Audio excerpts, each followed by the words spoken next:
दलाने मागील गणपती उत्सव आणि ईद या कालावधीत चांगला बंदोबस्त केला। उत्कृष्ट प्रकारे नियोजन करून सर्वसामान्यांची सुरक्षा व्यवस्था कायम ठेवली। गणपती उत्सव आणि ईद हे दोन्ही उत्सव चांगल्या प्रकारे सलोख्याने पार पाडले, याबद्दल सांगली पोलीस दल त्यांचे SP यांचं अभिनंदन आहे। आता नवरात्र उत्सव सुरू झालेला आहे।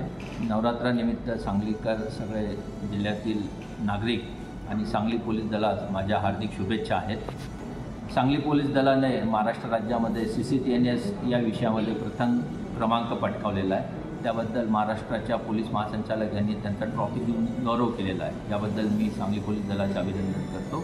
सांगली पोलीस दलाने मागील काही कालावधीमध्ये काही संवेदनशील आणि गंभीर गुन्हे उघडकीस आणले। त्यामध्ये कवठे महाकाळ येथील इन्कम टॅक्सचे बनावट चमू जाऊन जी काही लूटपाट केली होती डॉक्टरांच्या इथे, तो गुन्हा उघडकीस आलेला आहे आणि एकूण 6 आरोपी अटक करून 100% रिकव्हरी मालमत्ता त्याच्यामध्ये झालेली आहे। आंतरराज्य गुन्हेगारांची टोळी सातारा जिल्ह्यात आली होती। त्यांनी तिथे मालमत्ता आणि कॅश लूटपाट केली होती।